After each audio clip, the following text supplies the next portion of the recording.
Hey guys, just a quick heads up. This is an interview that I did all the way back in September at Fantastic Fest for the movie Swallow, which is coming out this Friday, March 6th. Go check it out. But until then, enjoy this interview.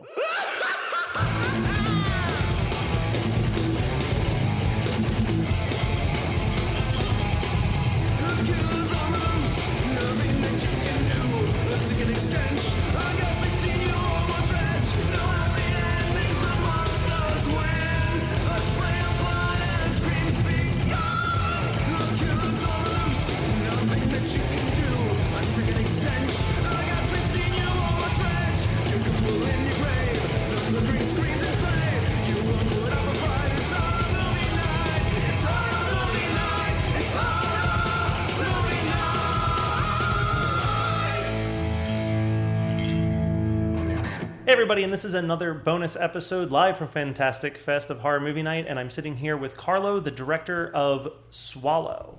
Hello, so pleased to be here. Thank you so much for talking with me. So this movie really caught me off guard. I'm going to be honest, because I didn't know what I was stepping into with it. Really, with these types of festivals, they give you maybe like a 1 to 2 sentence description, and I was like, oh, this will be like wacky, and it actually is a very heavy film to me about the way that we kind of ignore mental illness, don't respect people's ability, like what makes them happy, and trying to force people into this like little box. At least that's my read on it. Was that always the intention with this film?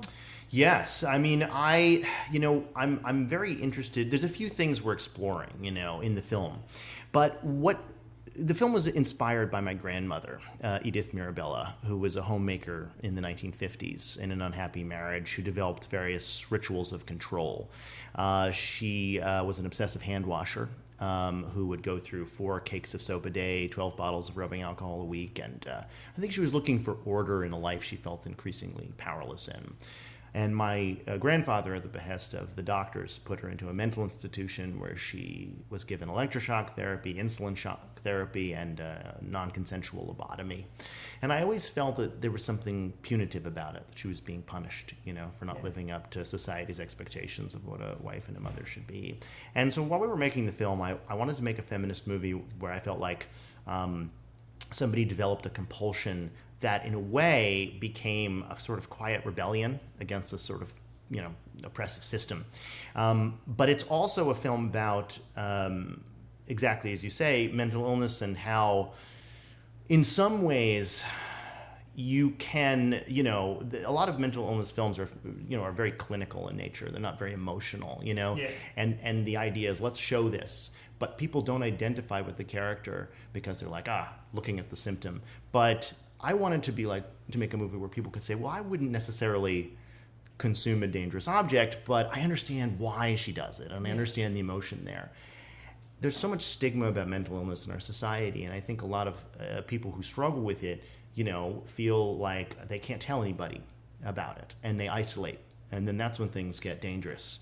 And also the way people are treated who have mental illness is often problematic, and I think that there's a lot of amazing work that can be done to help everyone. I also think sometimes it can be an alarm bell in a way to sort of say, okay, well, let me re-examine my life. What's going on? Why am I feeling this? And maybe a way to get in touch with your core emotions as well. Yeah, it definitely has this. You're sympathetic to her so quickly because everyone in her life is so harsh right out the gate. The scene after when she comes out of the hospital where they are removing everything from her mouth. Right. And her husband's just like, well, you should have fucking told me this before we got married. Like, that's a really fucked up thing to say to somebody, honestly. Especially since it's a newly developed thing. It's not like this was a thing she'd always done. Like, I think that you really do a great job of putting us in a position where, a lot of the movies I've seen so far this weekend, it's very blurred lines between people. This is a very clear, here is your hero, and here are the villains. Interesting. I mean, yeah, I really, I think there's a lot of attitude towards society where it's like, just take OCD as an example. The attitude is pretty much like, well, what's wrong with you? Snap out of it. Yeah. Or like if someone has an eating disorder, the attitude is a lot of people get angry at that person. Why don't you just eat? Yeah. What's the problem? Snap out of it. And that kind of anger that people who who've never struggled with a mental illness will direct towards people that have, I think often winds up becoming a punishment in a way and a stigmatization, and it makes the situation worse, really. Yeah, it's the when someone's dealing with depression or anxiety and they're just like, well, just stop, your life's great, just look at how bad it is for someone else. It's exactly. Like, it doesn't help. No, it's a very complicated thing, and it requires a lot of time and patience and work and understanding. And I think that, unfortunately, in our society, there is a lot of still that idea of like, get over it. Yeah. What were some of the visual and thematic inspiration that you pulled while working on this? So I got very lucky to have an incredible design team on the film. Kate Arsmendi, my cinematographer, is like an incredible visual genius, and my production designer, Erin McGill, is so specific, especially a film about little objects, so specific about every little thing. And if you look at the film, Erin chose every piece of larger furniture looks like it could be a smaller object that Hunter might want to eat. And then, of course, my costume designer, Leonard Dobroja, was really amazing. So Kate and I and my whole team, we looked at a lot of different films. Obviously, the movies of Douglas Sirk were a big influence, and Hitchcock, of course. Cronenberg, Todd Haynes' film Safe was a big influence on us. Woman Under the Influence by Cassavetes, Rosemary's Baby. There were a lot of movies that we looked at and thought, a certain style here, a certain aesthetic, that intrigued us. Part of what we're doing is that the film has kind of a stylized look. In a way, it feels almost a little retro. The idea was to kind of symbolize, in a way, the prevalence or the return of a 1950s kind of oppressive, patriarchal, mentality. It really exists in its own time. It doesn't feel like a 2019 movie, but it also doesn't feel like a 1950s movie. It feels like it exists in its own special time period. I like that idea because I wanted the film to feel like we're really seeing the world through Hunter's eyes, And so as the movie progresses, it gets less and less stylized and more realistic as she, kind of reaches her place of clarity. We also thought a lot about the idea of creating, Kate and I thought a lot about the idea of creating like a very rigid camera direction vernacular in the beginning. A lot of like lockdown shots, master shots, shots where Hunter seemed lost in the frame or oppressed by the environment. But then at a key moment emotionally, we'll break those sets of rules and introduce different kinds of camera movement. And I think that it does what your goal is, which is that the audience is kind of going through the same visual metamorphosis of the world that Hunter's going through throughout the film.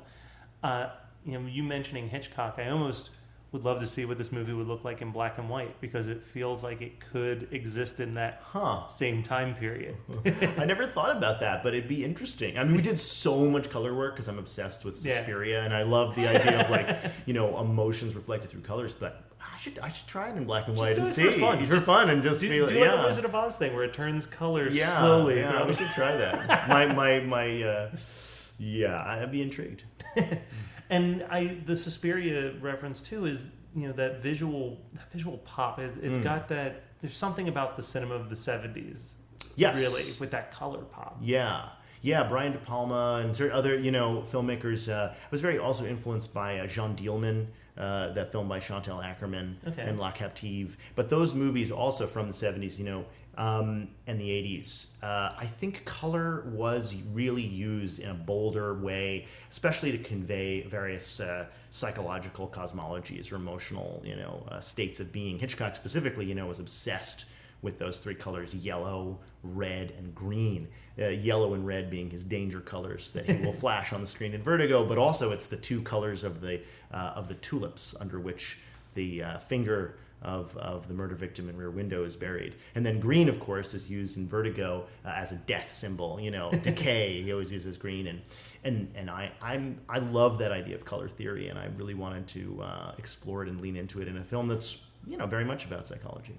Where did I think one of the most interesting characters in the movie is the live-in nurse that comes in about halfway through. Where was the inspiration for that specific character? Because he probably is the most he is the most sympathetic person to Hunter throughout the film. He's the most loyal to her, and essentially he's hired to watch her. Yeah, I was very intrigued by that. We all know about Stockholm syndrome, right? Where you're a captive, and then you identify with your captor. But I wanted to sort of do the reverse, where he's brought in, Louis is brought in from a completely different world. He's from he's a nurse. He's from Syria. He's experienced war, very intense, life and death situations. And he's brought in to really be Hunter's jailer. But I like the idea that at first they wouldn't necessarily see eye to eye, but then because he's seen oppressive situations where he's seen people murdered and in a war zone, that he would start to see some similarities between that paradigm and this one that at first were unnoticed, but then he'd be like, oh, you know what, this is, I get what she's going through because I've seen this and experienced this in a different context. And that they would become unlikely comrades and allies, I thought was really interesting to me. And luckily, this great actor, Laith Knockley, agreed to do the role, and he was just marvelous. Yeah, he crushes it in this. So obviously most of the people who are listening are not here at Fantastic Fest right now to see the movie, which I believe is literally premiering in about 30 minutes. Where can they see it? Is there any other film festivals coming up, or is there a website or social media where they can see the next screening? So the film, I'm very grateful that the film will be released by IFC Films, a company that I've long admired, and they're going to put out the movie next year. So it'll be in theaters and will be online through IFC Films, and I'm so thankful to them. I've loved their movies for many years. So yeah, that's how people can see it. And where can people follow what's next for you?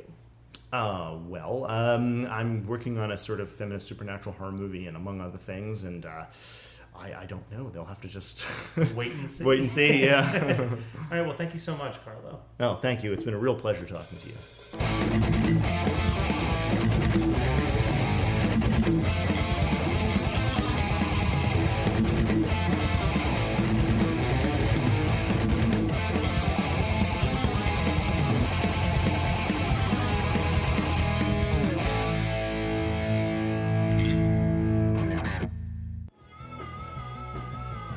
You're listening to the Geekscape Network.